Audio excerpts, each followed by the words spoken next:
Standing backstage at Milan Fashion Week, watching models prepare for Versace's spring collection, I couldn't help but smile at the irony.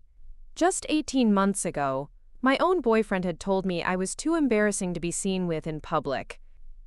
Tonight, his face would be plastered across every fashion magazine in the world, as the man who lost the woman now gracing the cover of Vogue. I'd love to know which corner of the globe you're watching from, and if this story speaks to you, make sure to subscribe. Tomorrow's video is one you absolutely can't miss. My name is Isabella Chen, and this story begins in the most ordinary place imaginable, a community college campus in Sacramento, California. I was 22, working part-time at a local bookstore while studying graphic design, believing that my height and sharp features made me awkward rather than striking. My mother, who had immigrated from Taiwan when she was young, always told me I was beautiful, but mothers say that to all their daughters, right? I met Derek Whitmore during my sophomore year. He was everything I thought I wanted, captain of the baseball team, studying business, with that confident smile that made every girl in our psychology class turn around when he walked in. When he asked me out after a particularly boring lecture on behavioral conditioning, I genuinely couldn't believe someone like him would be interested in someone like me. Our first few dates were magical in that simple college way. We'd grab coffee at the campus cafe, study together in the library, and he'd walk me to my car after my evening shifts at the bookstore. Derek had this way of making me feel like I was the only person in the room when he focused his attention on me. He'd compliment my long black hair, tell me my eyes reminded him of dark chocolate, and say things that made my heart race. For the first 3 months, I thought I'd found my person. Derek would pick me up in his beat-up Honda Civic, and we'd drive to hidden spots around Sacramento, a quiet park by the American River, a small diner that served the best apple pie in the county, or just parking lots where we'd talk until midnight about our dreams and fears. He told me he wanted to open his own marketing firm someday, maybe move to San Francisco or Los Angeles where the real opportunities were. I shared my own dreams tentatively at first. I'd always been fascinated by fashion, spending hours sketching clothing designs in my notebooks instead of paying attention in my economics class. But I'd never told anyone except my roommate Maya about my secret wish to somehow be part of that world. Derek listened, nodding encouragingly, telling me I had great style and that he could see me working for some big fashion house one day. The first crack in our perfect bubble appeared during spring break. Derek's fraternity was throwing their annual formal, a big event they'd been planning for months. I was excited when he mentioned it in passing, already mentally shopping for a dress I couldn't really afford. But when I brought it up a week later, asking about the date so I could request time off work, Derek got this strange expression on his face. "Oh, about that," he said, not quite meeting my eyes as we sat in his car outside my apartment building. "I kind of already asked someone else." The words hit me like cold water. "What do you mean, someone else?" "It's complicated, Bella. My fraternity brothers, they have certain expectations about these events. Image matters for networking, you know? And Jennifer Walsh, she's from one of the prominent families in town. Her dad owns half the commercial real estate downtown." Jennifer Walsh. I knew exactly who she was. Blonde, petite, always perfectly put together, from the kind of family that had buildings named after them on campus. Everything I wasn't. "So I'm not good enough for your fraternity formal?" The question came out smaller than I intended. Derek sighed, running his hands through his perfectly styled brown hair. "It's not about being good enough. You're amazing, Bella, you know that. But these events, they're political. They're about making connections that could help my career. You understand, right?" I wanted to understand. I tried to convince myself that it made sense, that he was just being practical. But something cold settled in my chest that night, something that whispered I wasn't pretty enough, polished enough, important enough to be seen on his arm when it mattered. That should have been my wake-up call, but I was young and infatuated, and convinced that love meant accepting someone's flaws and compromises. So I swallowed my hurt and told Derek it was fine. I even helped him pick out his tie for the formal, standing in Men's Warehouse while he held different options up to his suit, asking my opinion as if I hadn't just been deemed unworthy of attending the event with him. The pattern continued throughout the spring semester. Derek would take me on our private dates. Movies at the cheap theater, walks around the neighborhood, study sessions in empty classrooms. But when his friends were involved, when there were parties or events or even casual group hangouts, I somehow never made the cut. "The guys are having a barbecue this weekend," he'd say. "Just a bros thing, you know?" Or, "My cousin's wedding is next month. It's going to be super boring, mostly family stuff. You'd hate it." Always an excuse, always a reason why I didn't belong in the more public parts of his life. I began to internalize his rejections, believing that maybe I really wasn't the kind of girl you brought around your friends and family. Maybe I was the kind of girl you dated in secret, enjoyed in private, but never claimed publicly. My roommate Maya saw what was happening before I did. She was a psychology major, sharp and observant, and she had never particularly liked Derek from the beginning. "He's compartmentalizing you," she told me one evening, as I got ready for another low-key date with Derek. "You're his dirty little secret, Bella. That's not how someone treats a person they respect." "It's not like that," I protested, even though her words stung because part of me recognized their truth. "He's just focused on his future. These networking things are important for his career." Maya gave me a look that was equal parts pity and frustration. "Bella, look at yourself. Really look. You're gorgeous, you're smart, you're kind. Any guy would be lucky to have you on his arm. The fact that Derek won't take you places says everything about him and nothing about you." But I couldn't see what Maya saw. When I looked in the mirror, I saw someone too tall, too angular, too different. My features felt too sharp, my skin too pale, my style too quirky. I was studying graphic design, working at a bookstore, living in a cramped apartment with mismatched furniture. Jennifer Walsh probably had a walk-in closet bigger than my entire bedroom. The breaking point came in early May, just before finals week. Derek's fraternity was co-hosting an end-of-semester party with one of the sororities, a big, themed event that had been the talk of campus for weeks. I'd been dropping hints about it for days, hoping he'd finally invite me to something public, something where I could meet his friends and be part of his social world. Instead, Derek showed up at my apartment on the night of the party, looking uncomfortable and avoiding eye contact. "I need to talk to you about something," he said, perching on the edge of my second-hand couch like he might need to make a quick escape. My stomach dropped. "Okay. The party tonight, it's a big deal for the fraternity. There are going to be alumni there, important people from around the city. And I've been thinking about what we discussed before, about image and networking and all that." I felt like I was watching him from underwater, his words coming to me distorted and slow. "The thing is, Bella, you're wonderful. You really are. But you're not exactly the kind of girl who fits into these social circles. You're more of a behind-the-scenes person, you know? Quieter. More intellectual. These parties can be pretty superficial, and I know that's not really your scene." Each word felt like a small slap. Behind the scenes. Not the right fit. Too intellectual, as if being smart was somehow a flaw. "What are you saying, Derek?" He had the grace to look ashamed, but not enough to stop talking. "I'm saying maybe it's better if we keep our relationship more private. You know, just between us. When it's just you and me, everything is perfect. But when other people are involved, it gets complicated. You don't really know how to talk to these people, how to dress for these events. It's not your fault. We just come from different worlds." The silence stretched between us like a chasm. I could hear my upstairs neighbor's television, the distant sound of traffic, my own heartbeat thundering in my ears. "You're embarrassed by me," I said finally. "No, that's not. You think I'm too ugly for your friends to see." Derek's face flushed red. "I never said ugly. Don't put words in my mouth." "You didn't have to say it." I stood up, suddenly needing distance between us. "You've been saying it for months with your actions. I'm good enough for studying together and cheap dinners, but not good enough to be seen with when it matters." "Bella, you're being dramatic. I'm trying to be practical here. These relationships, these connections I'm making, they could determine my entire future. I can't afford to make the wrong impression." The wrong impression. That's what I was to him. A wrong impression waiting to happen. "Get out," I said quietly. "What?" "Get out of my apartment. We're done." Derek stared at me like I'd just spoken in a foreign language. "You're breaking up with me? Over this? Over this?" I couldn't keep the disbelief out of my voice. "Derek, you just told me I'm too embarrassing to be seen with in public. What exactly did you think was going to happen?" "I thought you'd understand.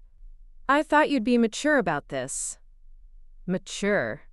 As if accepting his shame of me was the grown-up thing to do. "I understand perfectly," I said, walking to the door and opening it. "I understand that you're a coward who cares more about what other people think than about the feelings of someone who's supposed to matter to you. I understand that you never respected me enough to consider me worthy of your public life. And I understand that I deserve better than someone who sees me as a liability." A lot of love and effort went into bringing this story to life. If you're enjoying it, we'd be so grateful if you'd subscribe to our channel. Now, back to where we left off. Derek stood up slowly, his face cycling through confusion, anger, and something that might have been regret. "You're making a mistake, Bella. Guys like me don't come around very often for girls like you." Girls like me. There it was, finally out in the open, his true opinion of who and what I was. "You're right," I said, holding the door wider. "Thank you for making that clear." After he left, I sat on my couch in the dark, listening to the sounds of campus life continuing around me. Somewhere across town, Derek was probably at his party, laughing with his fraternity brothers, maybe already chatting up some sorority girl who would make a better impression than I ever could. Maya came home around midnight to find me still sitting there, staring at nothing. "What happened?" she asked, taking one look at my face.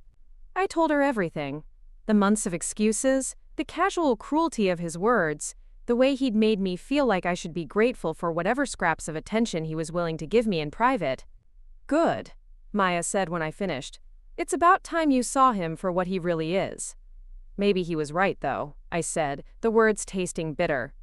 "Maybe I don't fit into his world. Maybe I really am too awkward, too different." Maya grabbed my shoulders, forcing me to look at her. "Isabella Chen, listen to me very carefully. That boy is an idiot who wouldn't recognize genuine beauty and worth if it bit him on his perfectly sculpted ass. You are not too good for him." I wanted to believe her. But Derek's words had found their mark, settling into all the insecurities I'd carried about myself for years.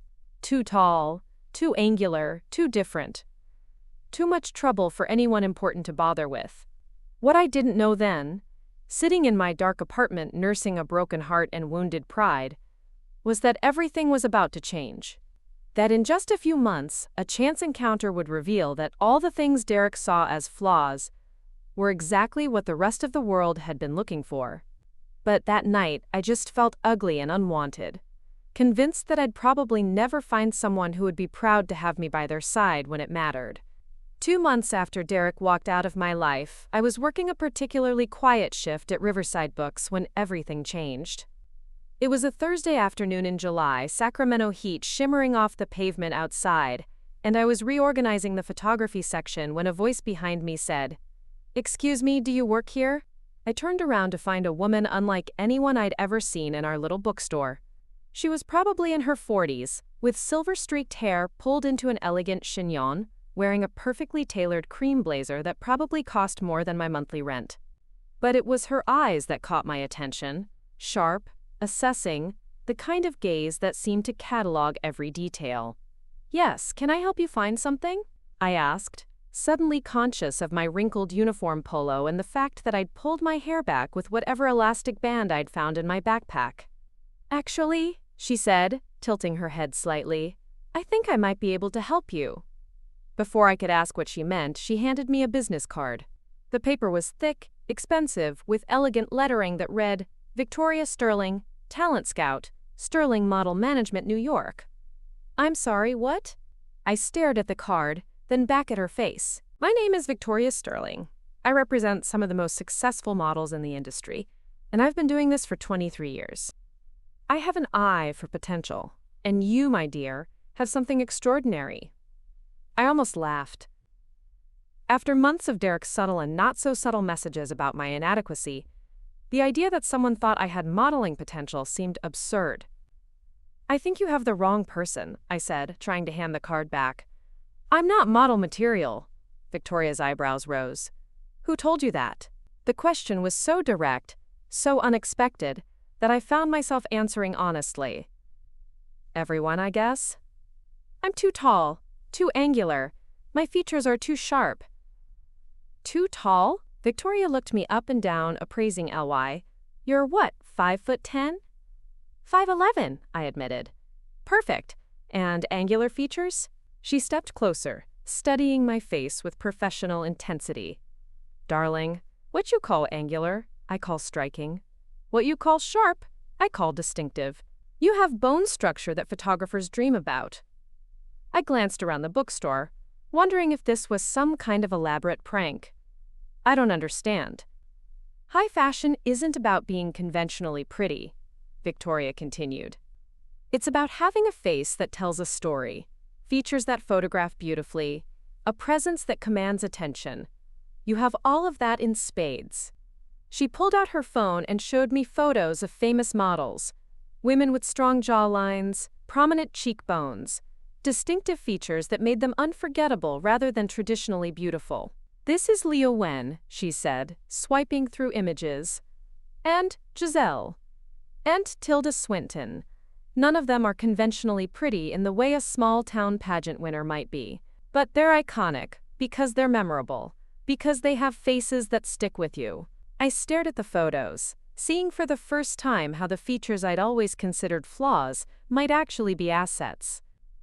I still don't understand why you're talking to me, I said. Victoria smiled. I was in Sacramento visiting my sister, stopped by here looking for a book on Ansel Adams, and walked into what might be the discovery of my career. You have a quality that can't be taught. Authentic presence. Most girls who want to model spend years learning how to pose, how to move, how to project confidence. You already have it naturally. I don't feel confident, I admitted. Confidence isn't about feeling perfect, Victoria said. It's about being comfortable with who you are. And despite whatever has made you doubt yourself recently, you carry yourself with dignity and grace. She handed me another card, this one with her direct number written on the back. I'm flying back to New York tomorrow morning. If you're interested in changing your life, call me within the next week. I'll arrange for test shots, introduce you to photographers, help you build a portfolio. But I need to know you're serious. After she left, I stood holding her business cards, feeling like Alice tumbling down the rabbit hole. Maya found me there an hour later, still staring at Victoria's contact information. What's that? Maya asked, reading over my shoulder. I told her about the encounter, watching her eyes grow wider with each detail. Isabella, this is incredible. This is your chance. My chance for what? To embarrass myself in New York? To find out that Derek was right about me not fitting in anywhere that matters? Maya grabbed my shoulders, just like she had the night Derek broke up with me. No. This is your chance to prove that Derek was an idiot who couldn't see what was right in front of him. That night I called my mother and told her about Victoria's offer. There was a long silence on the other end of the line. Isabella, she finally said, when I came to America, I was scared every single day for the first 5 years. Scared I wasn't smart enough, pretty enough, American enough. But fear is just another word for opportunity dressed up to scare you away. What if I fail? What if you succeed? I called Victoria the next morning. 3 weeks later, I was on a plane to New York with 2 suitcases and more terror than I'd ever experienced in my life. Victoria met me at JFK, whisking me away to her agency in Manhattan, where I signed with Sterling Model Management and began what felt like the most intense education of my life. The first few months were overwhelming. Photo shoots, casting calls, learning to walk in heels that seemed designed to break ankles, memorizing the names and styles of dozens of designers. Victoria assigned me to work with Marcus Rivera, a photographer known for bringing out the best in new faces. Your look is editorial, Marcus explained during our first session. You're not going to book every commercial job, but the work you do will be high-fashion, prestigious campaigns. He was right. Within 6 months, I'd appeared in spreads for 3 major fashion magazines and walked in New York Fashion Week for 2 emerging designers. The work was challenging, demanding, but for the first time in my life, I felt like I was exactly where I belonged. The breakthrough came during my 8th month in New York. Victoria called me into her office with news that made my hands shake. "Valentino wants you for their spring campaign," she said, unable to contain her excitement. "Global campaign, multiple publications, billboards in major cities. This is the kind of job that changes careers." The Valentino shoot took place over 4 days in Rome, working with their creative team, wearing clothes that felt like art. I finally understood what Victoria had seen in me that day in the bookstore. The camera loved my angular features, my height, the things Derek had made me believe were flaws. When the campaign launched 3 months later, everything changed overnight. My face appeared on billboards in Times Square, in magazines across Europe, in fashion blogs worldwide. Suddenly, everyone wanted to work with me. Designers, photographers, brands I'd only dreamed about. But the moment that made everything worthwhile happened on a Tuesday evening in Manhattan. I was walking out of a restaurant after dinner with my agent when I heard a familiar voice calling my name. "Bella? Isabella Chen?"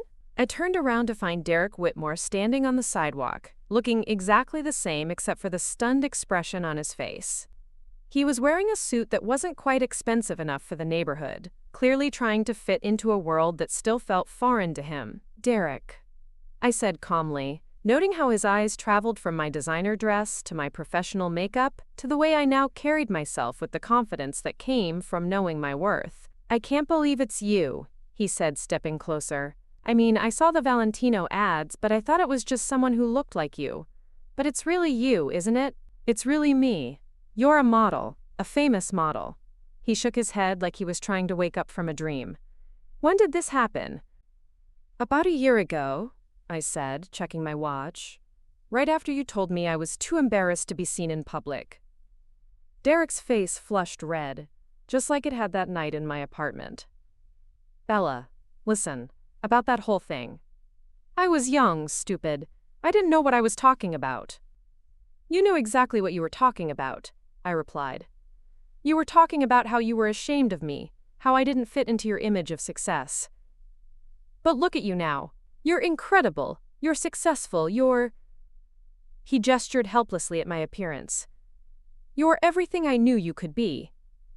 "No, Derek, I'm everything I always was. You just couldn't see it." He reached out as if to touch my arm, then thought better of it. "Maybe we could get coffee sometime? Catch up? I'd love to hear about your career, your life." I looked at him, really looked, and felt nothing but pity. Here was the man who had made me question my worth, who had convinced me I wasn't good enough for his world, now practically begging for my attention because my success had suddenly made me worthy in his eyes. "I don't think that's a good idea," I said. "Come on, Bella, we had something special once. Don't let success change who you are." The irony was so complete it was almost funny. Success didn't change who I am, Derek. It just showed me who I always was underneath your opinions about me.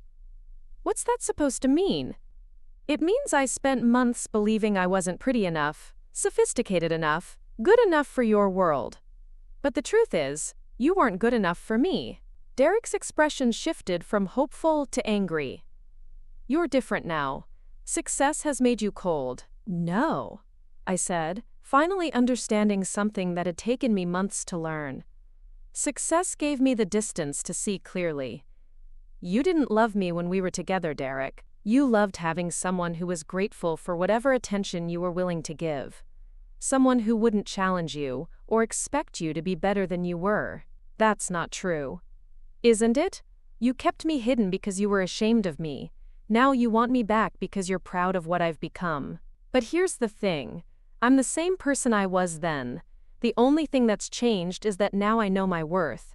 I stepped back, creating physical distance between us. "I hope you find what you're looking for, Derek. But it won't be with me." As I walked away, I heard him call after me. Something about making mistakes and second chances. But I didn't turn around. I had places to be, people to meet, a life to live that was entirely my own. Yoyuatolas, 6 months later, I was backstage at Milan Fashion Week, preparing for the Versace show that would cement my place among the top models in the world. My phone buzzed with a text from Maya, who was now working as a clinical psychologist in Sacramento. "Saw your Vogue cover at the grocery store checkout," her message read. Derek was in line behind me. The look on his face was priceless. "So proud of you." I smiled, tucking my phone away as the show coordinator called for places. In a few minutes, I'd walk down one of the most prestigious runways in fashion, wearing clothes worth more than most people's cars, photographers capturing every step. But the real victory wasn't the fame or the money or the recognition. It was the knowledge that I'd found my way back to the truth about myself. That I was enough, had always been enough, with or without anyone else's approval. The girl who'd once accepted being hidden away, who'd believed she was too awkward and different to deserve better, was gone. In her place stood a woman who knew exactly what she was worth, and would never settle for less again. 3 years had passed since that encounter with Derek on the Manhattan sidewalk. My career had exploded beyond anything Victoria had initially predicted. The Versace campaign led to exclusive contracts with Chanel, Dior, and Tom Ford. I'd appeared on the cover of every major fashion magazine, walked runways in Paris, Milan, and New York, and had been named Model of the Year by the Fashion Institute. But success in the fashion world brought unexpected complications. At a charity gala in Beverly Hills, the kind of high-profile event I now attended regularly, I found myself face-to-face with Derek once again. This time, he wasn't alone.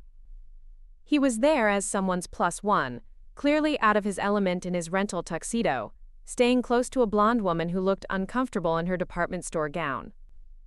When our eyes met across the crowded ballroom, I saw him excuse himself from his date and approach my table.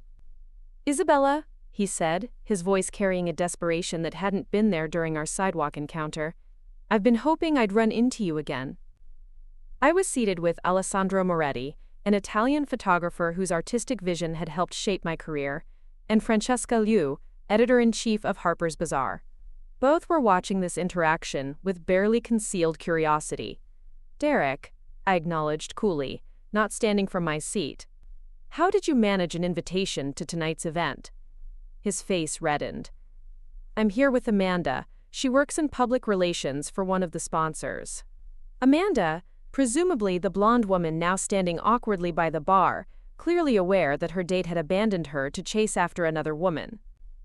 I felt a pang of sympathy for her, remembering what it felt like to be the woman left waiting while Derek pursued his own interests. "I need to talk to you," Derek continued, lowering his voice. "Privately." "I don't think that's necessary," I replied, taking a sip of champagne. "Please, Bella." "Just 5 minutes." Alessandro leaned forward, his Italian accent smooth as silk. "Is this man bothering you, Cara?" Derek's eyes flashed with something that looked like the old jealousy I remembered from college. "I'm an old friend of Isabella's. We have history." "History that belongs in the past," I said firmly. But something in Derek's expression, a raw desperation that went beyond his usual arrogance, made me reconsider. 5 minutes. On the terrace. The Beverly Hills Hotel's terrace overlooked the city lights, a view that would have impressed the college student I once was. Now it was just another backdrop to another event in a life that had become surreal in its glamour. "You look incredible," Derek began, but I cut him off with a raised hand. "You have 5 minutes. Use them wisely." He took a shaky breath. "My life fell apart after New York. That night when you walked away from me, I kept thinking about everything you said. About how I wasn't good enough for your world." "I said you weren't good enough for mine," I corrected. "There's a difference. The marketing firm I was going to start never happened. Turns out all those fraternity connections weren't as valuable as I thought they were. I'm working for someone else's company now, making decent money but nothing special. And watching your career explode, seeing your face everywhere, knowing I had you and threw you away." He paused, looking out over the city lights before continuing. "I've been in therapy for 2 years, Isabella, trying to understand why I sabotaged the best thing that ever happened to me. My therapist says I was threatened by your potential, that I kept you small because I was afraid you'd outgrow me." "You were right to be afraid," I said without malice. "I did outgrow you. I know, and I deserve that, but I had to try one more time to tell you that I was wrong about everything. You weren't too anything. You were exactly right, and I was too insecure to see it. For a moment, I almost felt sorry for him. Almost. But then I remembered Amanda, waiting inside, and Jennifer Walsh, and all the other women he'd probably treated as disposable while pursuing his vision of success. "Derek, do you know what the hardest part of building my career was?" I asked. "It wasn't learning to walk in designer heels or memorizing photographers' names or dealing with rejection. It was unlearning all the messages you gave me about my worth." "I know, and I spent months in New York second-guessing every decision, wondering if Victoria was wrong about me, if the photographers were just being polite. Because you had convinced me so thoroughly that I wasn't enough." Derek's face crumpled. "I'm sorry. I'm so fucking sorry, Isabella. Your apology doesn't change anything," I said, "and it doesn't excuse the fact that you're here with another woman, leaving her alone inside while you chase after me. Amanda and I, we're not serious. She's just what? Just someone else you're using until something better comes along?" The silence stretched between us, filled with the distant sounds of the party inside and traffic far below. "I love you," Derek said finally, the words sounding hollow and desperate. "I've always loved you." "No, you didn't," I replied with certainty that surprised even me. "You loved the idea of having someone who made you feel important, someone grateful enough for your attention that they wouldn't demand you be better than you were. That's not true. Isn't it? When did you love me, Derek? When you were hiding me from your friends? When you told me I was too embarrassing for your fraternity formal? When you explained that I didn't know how to dress for important events?" Each question hit him like a physical blow, his shoulders sagging with the weight of his own actions. "Love isn't about keeping someone small so you can feel big," I continued. "It's about celebrating who they are and supporting who they're becoming. You never did either of those things." "But I could now," he said desperately. "I understand what I did wrong. I could be different." I looked at him, really looked, and saw not the confident college athlete who had once made my heart race, but a man diminished by his own choices. A man who had built his sense of self on putting others down and was now paying the price for that cruelty. "The tragedy isn't that you lost me, Derek," I said gently. "It's that you never really had me. You had a version of me that you kept small and insecure because that's what you needed. But that was never who I actually was. Please," he whispered, "just give me a chance to prove I've changed." "I don't need to give you anything," I replied. "I spent enough time trying to be worthy of your approval. I'm not going to spend any more time helping you feel better about your choices." I turned to go back inside, then paused at the terrace door. "Derek? That woman you came with tonight deserves better than being abandoned while you chase fantasies about your ex. If you've really changed, start by treating her with respect." Inside, Alessandro and Francesca were deep in conversation about an upcoming shoot in Morocco. As I rejoined them, Alessandro squeezed my hand gently. "Everything all right, Bella?" "Perfect," I said, and meant it. Later that evening, as I was leaving the gala, I saw Derek helping Amanda into a taxi. She looked upset, probably confused about why her date had spent the evening distracted and distant. For a moment, I considered approaching her, warning her about the man she was with. But I'd learned that some lessons could only be taught by experience. The valet brought my car around, a sleek Aston Martin that represented everything I'd built for myself. As I drove through the winding streets of Beverly Hills toward my Malibu home, I reflected on how different this encounter with Derek had felt from our sidewalk meeting in Manhattan. 3 years ago, I still carried anger and hurt. Tonight, I felt only a profound sense of closure. Derek hadn't changed as much as he claimed. He was still the same man who would abandon his date to chase after someone else. Still the same person who believed love could be negotiated and bargained for. But I had changed completely. The woman driving through the California night was someone who knew her worth wasn't determined by anyone else's ability to see it. Someone who had learned the difference between being loved and being possessed, between being celebrated and being tolerated. My phone buzzed with a text from Victoria. "Heard through the grapevine that your college boyfriend was at the gala tonight. Everything okay?" I smiled as I typed back. "Never better. Some ghosts are easier to put to rest than others. The next morning brought news that made Derek's reappearance feel like ancient history.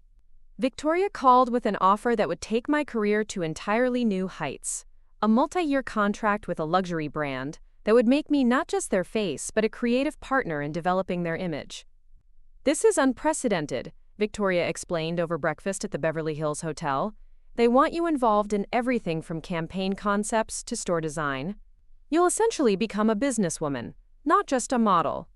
As I signed the contract that afternoon, surrounded by lawyers and executives who treated my signature like it was worth millions, because it was, I thought about the girl who'd once believed she wasn't good enough to attend a fraternity formal.